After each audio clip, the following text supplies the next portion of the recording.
नमस्कार साथियों, मैं सुधीर छिंपा महाराजा गंगा सिंह विश्वविद्यालय के इतिहास विभाग से। आज के वीडियो का हमारा टॉपिक रहेगा महात्मा गांधी। देखिए, महात्मा गांधी का जो जन्म है वह 2 अक्टूबर 1869 को पोरबंदर गुजरात में हुआ था। सबसे खास बात यह है इस टॉपिक की कि यूएनओ द्वारा 2007 से प्रतिवर्ष 2 अक्टूबर को अंतर्राष्ट्रीय अहिंसा दिवस मनाया जाता है। देखिए, महात्मा गांधी का जब जन्म हुआ 2 अक्टूबर को, उस डेट को प्रतिवर्ष 2007 से यूएनओ के द्वारा अंतर्राष्ट्रीय अहिंसा दिवस मनाया जा रहा है। देखिए, महात्मा गांधी 1887 से 1891 तक इंग्लैंड में रहे थे।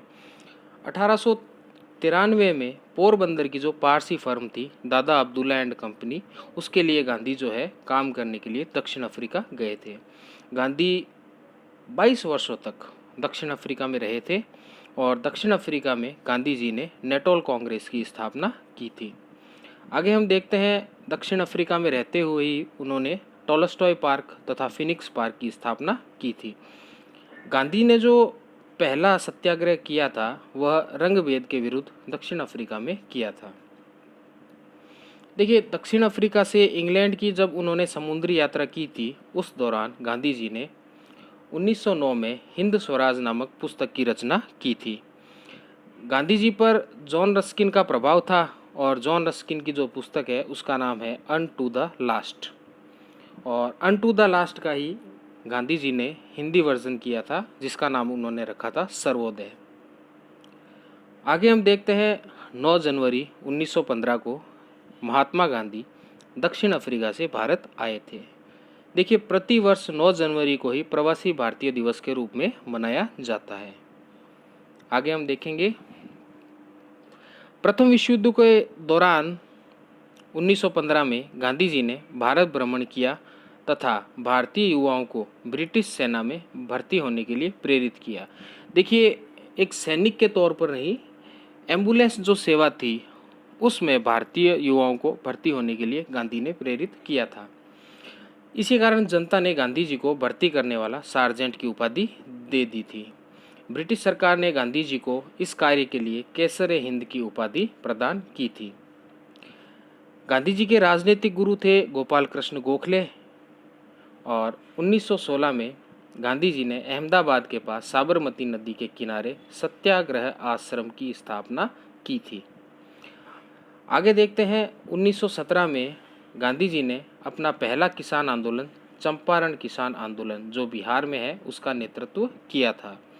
देखिए, यह जो आंदोलन है यह नील उत्पादन की 3 कठिया पद्धति के विरोध में था। गांधी जी को आंदोलन के लिए राजकुमार शुक्ल ने आमंत्रित किया था तथा आंदोलन की सफलता पर टैगोर ने, यानी रविंद्रनाथ टैगोर ने गांधी जी को महात्मा की उपाधि दी थी और बदले में गांधी जी ने टैगोर को गुरुवर की उपाधि दी थी। आगे हम देखते हैं, चंपारण आंदोलन में गांधी जी के सहयोगी कौन कौन थे। देखिए, चंपारण आंदोलन में गांधी जी के सहयोगी थे जे.बी. कृपलानी, राजेंद्र प्रसाद और महादेव देसाई। जे.बी. कृपलानी वही है जिन्होंने गांधी पर पुस्तक लिखी है पॉलिटिक्स ऑफ चरखा। आगे हम देखते हैं, 1918 में गांधी ने खेड़ा किसान आंदोलन का नेतृत्व किया था। देखिए, खेड़ा में कर नहीं आंदोलन यानी नो टैक्स आंदोलन जो है वह चलाया गया था। 1918 में प्लेग बोनस की मांग पर अहमदाबाद मिल मजदूर आंदोलन हुआ था जिसका नेतृत्व भी गांधी जी ने किया था, और इस आंदोलन के दौरान गांधी ने पहली बार भूख हड़ताल की थी। गांधी ने अहमदाबाद टेक्सटाइल लेबर एसोसिएशन की स्थापना भी की थी। देखिए, अहमदाबाद मिल मजदूर जो आंदोलन हुआ उसमें मिल मालिक की जो पुत्री थी अनसुईया, उन्होंने गांधी जी का सहयोग किया था। आगे हम देखेंगे कि 19 मार्च 1919 को रोलेक्ट एक्ट, जो 1917 रोलेक्ट एक्ट था, वह पारित हुआ और इसे काला कानून तथा न अपील न वकील न दलील वाला कानून कहा गया था, और इसी के विरोध में गांधी जी ने रोलेक्ट सत्याग्रह किया था तथा 6 अप्रैल 1919 को पहली बार देशव्यापी हड़ताल करवाई थी। भारत में ये पहला मौका था जब देशव्यापी हड़ताल करवाई गई थी। आगे हम देखेंगे 1919 में टर्की के जो खलीफा का पद था उसको समाप्त करने के लिए अली बंधुओं ने, देखिए अंग्रेज जो है वह टर्की का विभाजन कर रहे थे और खलीफा के पद का अंत कर रहे थे। उसी के विरोध में अली बंधुओं ने मौलाना मोहम्मद अली तथा शौकत अली, ये जो अली बंधु थे, उन्होंने भारत में खिलाफत आंदोलन को प्रारंभ किया था। देखिए जब उन्होंने खिलाफत आंदोलन को प्रारंभ किया उस समय गांधी जी ने इसे हिंदू मुस्लिम एकता का सुनहरा मौका माना और गांधी ने खिलाफत कमेटी का अध्यक्ष बनने का जो प्रस्ताव था उसे स्वीकार कर लिया था। आगे हम देखेंगे कि 19 अक्टूबर 1919 को खिलाफत दिवस मनाया गया था। 1919 में ही सिवर्स की जो संधि थी, जिसे सेव्रे की संधि कहते हैं, उसके द्वारा टर्की का विभाजन कर दिया गया तथा खलीफा के पद को समाप्त कर दिया गया था। आगे हम देखेंगे 13 अप्रैल 1919 की घटना जो जलियांवाला बाग हत्याकांड के नाम से जानी जाती है। देखिए वैसाखी के दिन अमृतसर में जनरल और डायर के आदेश पर गोलियां चलाई गई थी। जलियांवाला बाग की सभा को संबोधित करने के लिए आने वाले जो नेता थे वे थे डॉक्टर सैफुद्दीन किचलू तथा डॉक्टर सत्यपाल, जिन्हें गिरफ्तार कर लिया गया था। आगे हम देखेंगे जलियांवाला बाग हत्याकांड का जो विरोध चल रहा था, उस विरोध के दौरान रविंद्रनाथ टैगोर ने सर नाइटहुड की उपाधि का त्याग कर दिया था। शंकरन नायर ने वायसराय की कार्यकारिणी परिषद से इस्तीफा दे दिया था। जमनालाल बजाज ने राय बहादुर की उपाधि त्याग दी तथा गांधी ने केसरे हिंद की उपाधि का त्याग कर दिया था।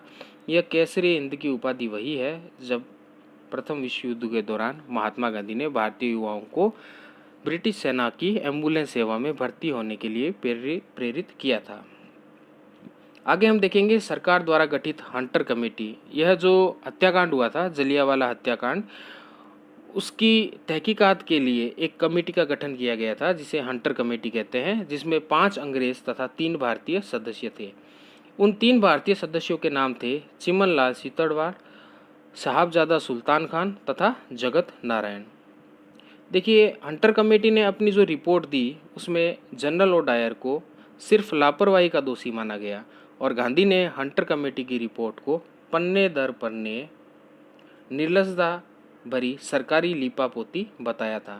कांग्रेस ने जलियांवाला बाग हत्याकांड के लिए एक तहकीकात कमेटी बनाई जिसमें मदन मोहन मालवीय, मोतीलाल नेहरू तथा महात्मा गांधी शामिल थे, यानी ट्रिपल एम।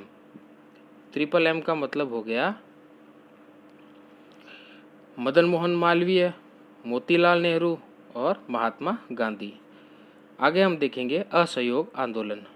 1 अगस्त 1920 को असहयोग आंदोलन प्रारंभ किया गया था तथा सितंबर 1920 को कांग्रेस का एक विशेष अधिवेशन तथा दिसंबर 1920 को नागपुर के कांग्रेस के वार्षिक अधिवेशन बुलाया गया था।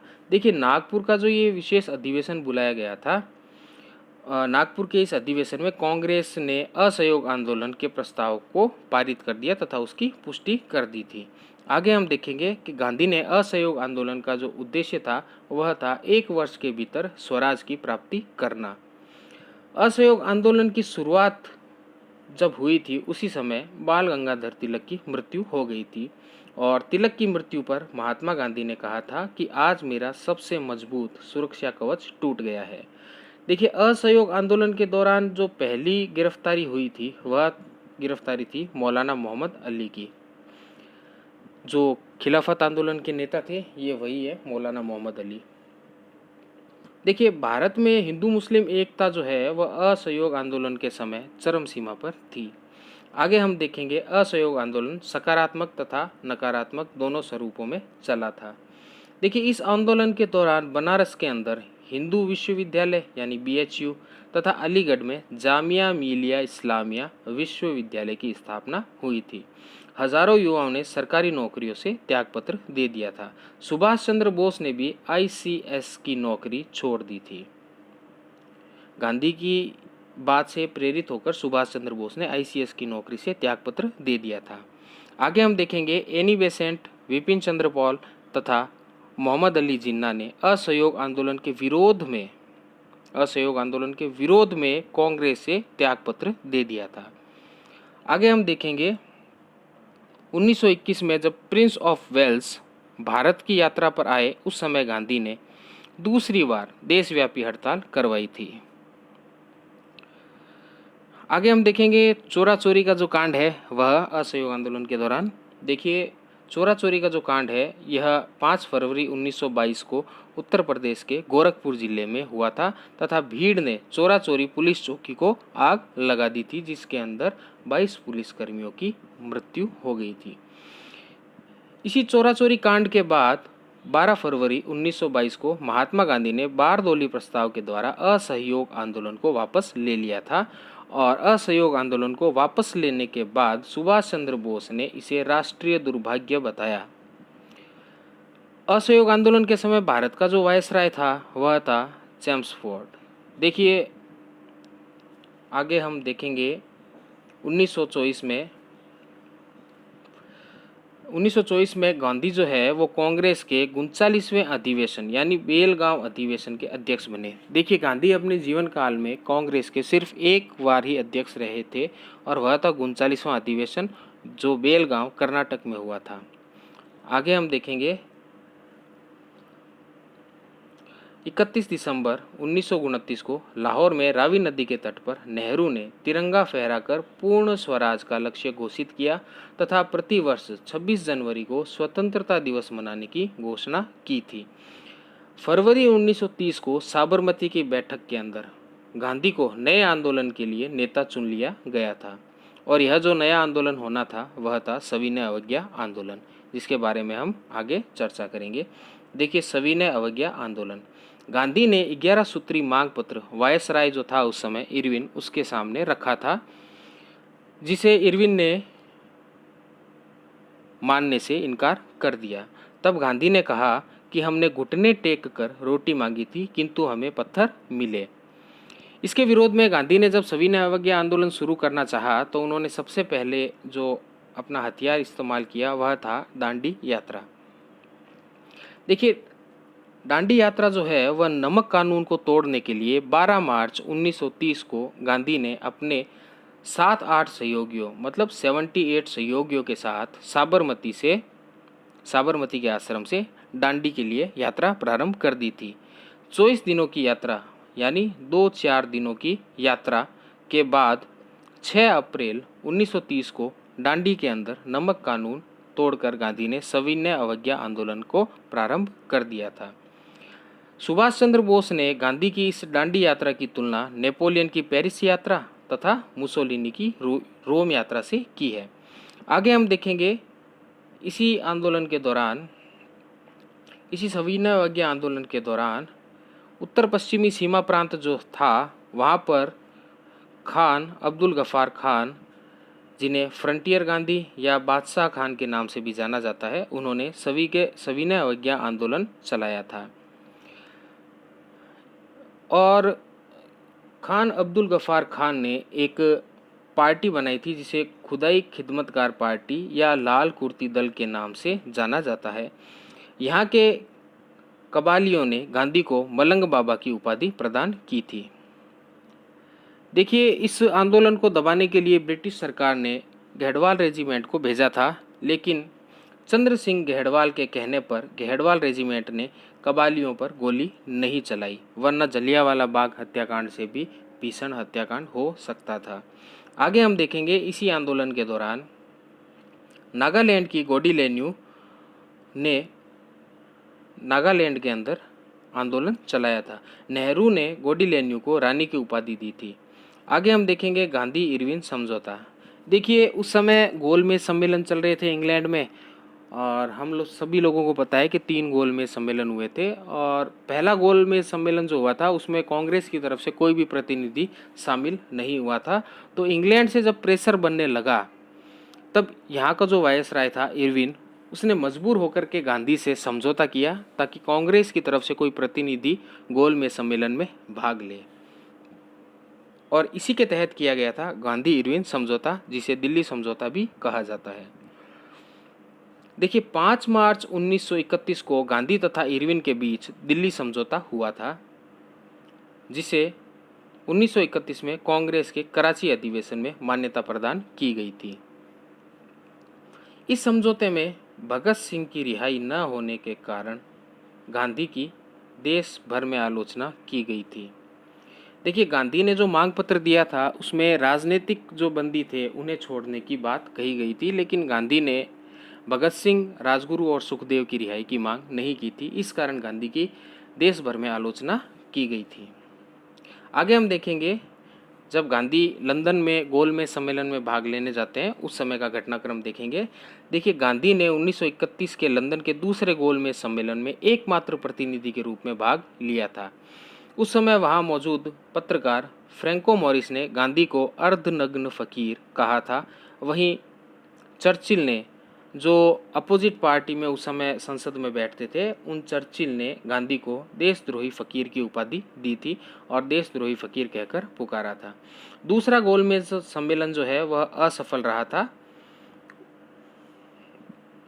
उसका कारण ये था कि भीमराव अंबेडकर जो है वह दलितों को अलग से आरक्षण देने की मांग पर अड़ गए थे और गांधी इस बैठक को बीच में ही छोड़ के आ चुके थे। तो दूसरा गोलमेज जो सम्मेलन है वह असफल घोषित कर दिया गया था। आगे हम देखते हैं कि गांधी जब भारत वापस आए तो उन्होंने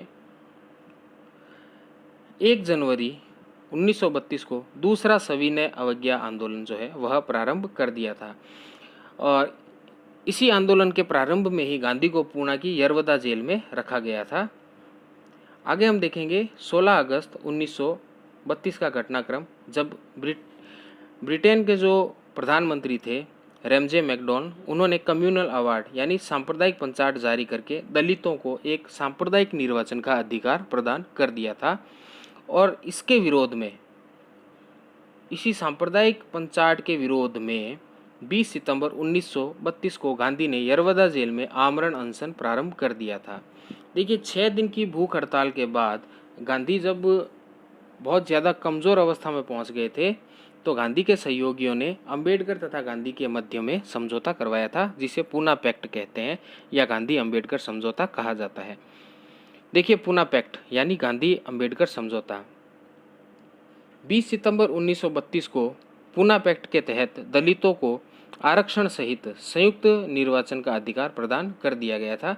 गांधी ने दूसरा सविनय अवज्ञा आंदोलन स्थगित कर दिया तथा हरिजन उद्धार के कार्य प्रारंभ कर दिए थे। सुभाष चंद्र बोस ने गांधी को असफल नेता कहा था। देखिए, पहला जो आंदोलन गांधी ने स्थगित किया था उस समय सुभाष चंद्र बोस ने उसे राष्ट्रीय दुर्भाग्य बताया और जब दूसरा आंदोलन गांधी ने स्थगित किया तब सुभाष चंद्र बोस ने गांधी को असफल नेता कहकर बुलाया था। आगे हम देखेंगे 1934 का घटनाक्रम, जिसमें गांधी जो है वो सक्रिय राजनीति से अलग हो जाते हैं। सुभाष चंद्र बोस 2 बार कांग्रेस के अध्यक्ष बनते हैं, हरिपुरा में और त्रिपुरी के अंदर। 1938 में हरिपुरा अधिवेशन के वह अध्यक्ष रहते हैं और 1939 में त्रिपुरी अधिवेशन के वह अध्यक्ष रहते हैं। 1939 में सुभाष चंद्र बोस जो है वह गांधी के उम्मीदवार पट्टाभी सीतारमैया को हराकर कांग्रेस के अध्यक्ष बनते हैं तथा गांधी के विरोध के कारण सुभाष चंद्र बोस जो है वो कांग्रेस से त्यागपत्र देकर फॉरवर्ड ब्लॉक की स्थापना करते हैं। शेष जो कार्यकाल रहता है उस समय अध्यक्ष बनाए जाते हैं राजेंद्र प्रसाद। राजेंद्र प्रसाद को शेष कार्यकाल के लिए कांग्रेस का अध्यक्ष बनाया गया था।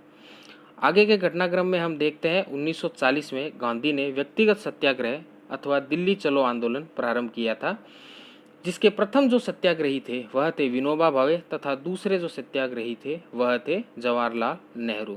देखिए, भूदान आंदोलन चलाया था पवनार से, वह थे विनोबा भावे। आगे हम देखते हैं 1942 में आए क्रिप्स मिशन के प्रस्ताव। देखिए, 1942 में क्रिप्स मिशन के जो प्रस्ताव थे उसे गांधी ने पोस्ट डेटेड चेक कहकर पुकारा था और उसे मान्यता नहीं दी। नेहरू ने उसमें आगे यह जोड़ दिया कि यह चेक जो है वह ऐसे बैंक का है जो लगातार डूबता जा रहा है। देखिए, 14 जुलाई 1942 को वर्धा की जो बैठक हुई थी उसमें गांधी ने कहा था कि भारत की सभी समस्याओं का एकमात्र हल जो है वह है अंग्रेजों द्वारा भारत को छोड़ देना। गांधी ने अंग्रेजों को शैतानी लोग कहा तथा कुछ अपने सहयोगियों द्वारा विरोध करने पर गांधी ने कहा कि मैं देश की मिट्टी से यानी देश की बालू से कांग्रेस से भी बड़ा आंदोलन खड़ा कर सकता हूं। आगे हम देख रहे हैं 8 अगस्त 1942 का घटनाक्रम, जब बंबई के ग्वालियर टैंक मैदान में कांग्रेस अधिवेशन जिसकी अध्यक्षता मौलाना आज़ाद ने की थी, उस समय गांधी ने भारत छोड़ो आंदोलन का प्रस्ताव पास करवाया था। गांधी ने अंग्रेजों भारत छोड़ो तथा करो या मरो का नारा दिया था। देखिए 9 अगस्त को ऑपरेशन जीरो आवर के तहत ब्रिटिश सरकार ने सभी बड़े कांग्रेसी नेताओं को जेल में नज़रबंद कर दिया तथा गांधी को पुणे के आगा खां पैलेस के अंदर, पुणे का जो आगा खां पैलेस है वहाँ पर गांधी को नज़रबंद कर दिया गया था। अब जो ये आंदोलन था भारत छोड़ो आंदोलन, यह स्वतः स्फूर्ति से चला था। इसका कारण है कि जितने भी बड़े नेता थे उन सभी को जेल में डाल दिया गया था तथा ये जो आंदोलन है ये जनता के हाथों में आ गया था और यह स्वतः स्फूर्ति से चला था। 1944 के अंदर गांधी को रिहा कर दिया गया था। गांधी ने कहा देश का विभाजन मेरे सौ पर होगा। उस समय देश के विभाजन की जब बातें चल रही थी तो गांधी ने कहा कि भारत का विभाजन मेरे सौ पर होगा, यानी मेरे जिंदा रहते भारत का विभाजन नहीं हो पाएगा। देखिए 30 जनवरी 1948 को नाथूराम गोडसे ने गांधी की हत्या कर दी थी। अब हम देखते हैं गांधी के अखबार। देखिए हरिजन नाम से उन्होंने अखबार निकाला, नवजीवन, यंग इंडिया, इंडियन ओपिनियन, यह जितने भी अखबार थे ये गांधी के स्वयं के अखबार थे। अब हम गांधी पर लिखी हुई पुस्तकें देखते हैं, गांधी के द्वारा लिखी हुई पुस्तकें देखते हैं। माई एक्सपेरिमेंट विद ट्रूथ, ये गांधी की जो आत्मकथा है, बहुत बार ये पूछा जाता है कि यह कौन सी भाषा में लिखी गई है। तो मित्रों याद रखिएगा, माई एक्सपेरिमेंट विद ट्रूथ ये जो है वह गुजराती भाषा में लिखी गई है और यह गांधी की आत्मकथा है। इसका अंग्रेजी के अंदर जो अनुवाद किया था वह महादेव गोसाई ने किया था। आगे हम देखते हैं गांधी की जो पुस्तक थी ब्रह्मचर्य के प्रयोग, हिंद स्वराज, जो दक्षिण अफ्रीका से इंग्लैंड की यात्रा में 1909 के अंदर जो उन्होंने लिखी थी, यह वही पुस्तक है। आगे हम देखते हैं गीता माता पुस्तक उन्होंने लिखी है और my picture of free India, यह पुस्तक भी गांधी के द्वारा लिखी गई थी। यह तो हमने देखी वह पुस्तकें जो गांधी ने स्वयं लिखी थी। अब गांधी के ऊपर जो किताबें लिखी गई थी उन पर थोड़ी नज़र डालते हैं। देखिए सबसे पहली जो पुस्तक है वह है पॉलिटिक्स ऑफ चरखा, जो जेबी कृपलानी के द्वारा लिखी गई है। कांग्रेस का इतिहास जो पुस्तक है वह पट्टाभी सीतारमैया के द्वारा लिखी गई है। और गांधी वर्सेस लेनिन, यह S.A.